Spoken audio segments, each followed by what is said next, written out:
Shareholders, stakeholders et stratégie. Revue française de gestion, 40 ans d'influence. Un article d'Alain-Charles Martinet, Université de Lyon. Emmanuel Reynaud. Bonjour Emmanuel. Bonjour Jean-Philippe. Professeur de stratégie à l'IAE, ex-Marseille.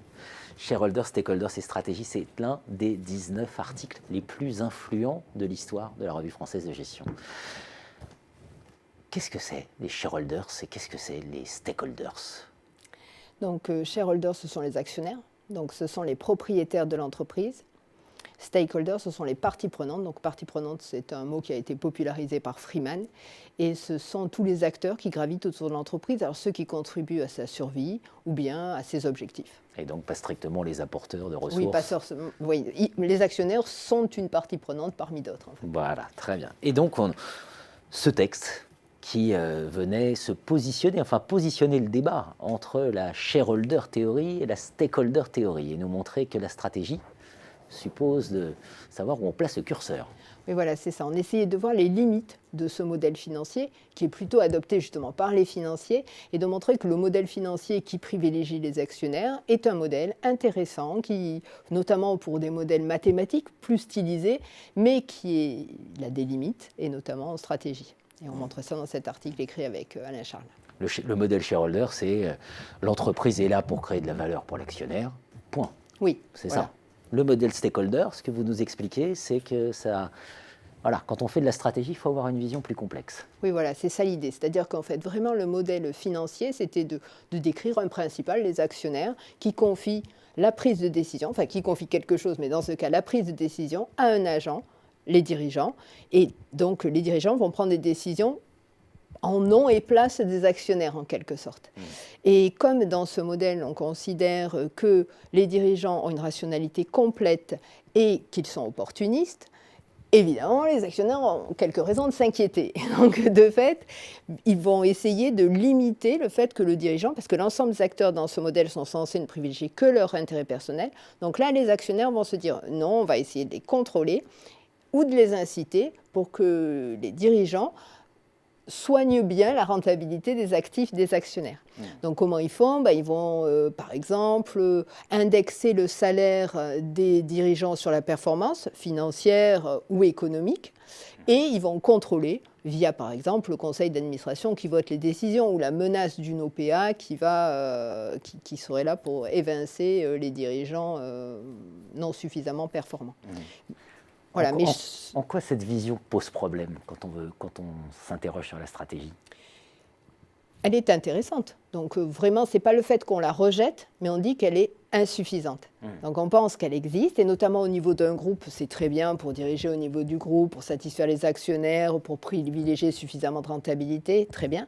Mais quand on descend au niveau des filiales, et c'est ce que nous avions montré avec le cas Danone, lorsqu'on descend au niveau des filiales, c'est pas suffisant au quotidien, et puis on le voit, une raffinerie est bloquée par des grévistes et on ne peut plus aller au travail parce qu'on n'a plus d'essence. Donc en fait, il y a des acteurs il y a d'autres acteurs qui sont importants. Et pour l'entreprise, ça va être, il faut qu'elle ait des salariés, donc il faut qu'elle les considère suffisamment bien pour, à minima, qu'ils ne fassent pas grève, des clients, des fournisseurs. Donc il y a un ensemble d'acteurs autres que les actionnaires qui gravitent dans la vie réelle de l'entreprise. Et c'est cette vision comme une coalition d'acteurs que nous privilégions dans l'article. Cet article avait été publié en 2001. C'est intéressant. Pourquoi avoir choisi ce thème en 2001 quelle a été la nécessité pour vous d'écrire cet article? En fait, au départ, vraiment, le contexte, et je pense que c'est d'ailleurs ce qui a fait le succès ou la popularité de l'article, c'est que le contexte n'a pas tant changé que ça. Disons que les déboires du marché financier commençaient à se faire sentir et peut-être même se sont amplifiés. En tout cas, continuent à se faire sentir. Et donc, de fait, je pense vraiment que ce contexte est identique aujourd'hui, et c'est ce qui a sûrement aidé à populariser cet article. Il n'est pas, la partie cas est probablement un peu démodée, mais en tout cas la partie contexte est identique. Face à la rationalité financière qui peut devenir déraisonnable, voilà, c'est ça. On pense à la spéculation, l'idée c'est de remettre de la raison stratégique et savoir raison garder. L'impact de cet article, l'utilisation qui en est faite, comment vous l'expliquez, le fait qu'il fasse partie des plus influents de l'histoire de la revue? J'ai l'impression, donc déjà, il y a le fait que le contexte soit resté identique, comme je l'ai dit, donc il reste d'actualité. Le fait que nous montrions aussi qu'il y avait des modèles alternatifs dans d'autres périodes, qui montrent en fait que ce modèle qu'on présente comme le seul aujourd'hui, ne l'est pas, puisqu'on a pu avoir un modèle plus paternaliste à un moment, donc d'autres types de modèles. Le fait qu'on montrait aussi cette dialectique groupe-filiale, à mon avis, faisait écho dans la tête de nos lecteurs, de notre lectorat, enfin de votre lectorat d'ailleurs, puisque je pense que l'impact de la revue est aussi quelque chose de fort pour expliquer l'impact d'un article. Le fait qu'on proposait un modèle alternatif, je pense que tout ceci a contribué à faire cette popularité de l'article. Et peut-être aussi le fait que l'on montrait un dirigeant plus réaliste. Parce qu'on a un dirigeant stylisé, qui privilégie ses intérêts personnels, qui veut que son enrichissement, d'un côté dans le modèle financier, et dans notre modèle, dans le modèle que l'on décrivait, c'était un dirigeant qui à la fois c'est plus pessimiste sur ses capacités, parce qu'on montrait qu'il avait une rationalité limitée, qu'il n'a pas une rationalité complète, notre dirigeant, ni d'ailleurs aucun des acteurs en présence, mais plus optimiste sur ses motivations. Puisque certes, il va rechercher à s'enrichir, mais pas uniquement. Il peut être intéressé par essayer de faire du bon travail.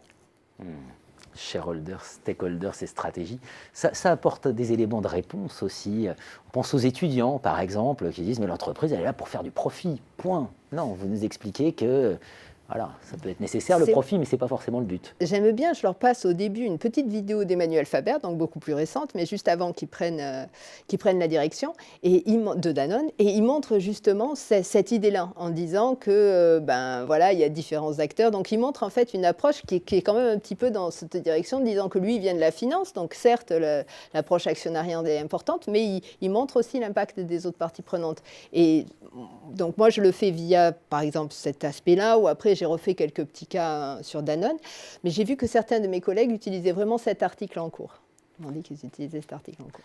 Composer avec la rationalité financière, mais ne pas s'y soumettre, c'est le message central de cet article, Shareholders, Stakeholders, Stratégie, publié dans la Revue française de gestion et qui fait donc partie des 19 articles les plus influents. Merci Emmanuel Reynaud. Merci Jean-Philippe.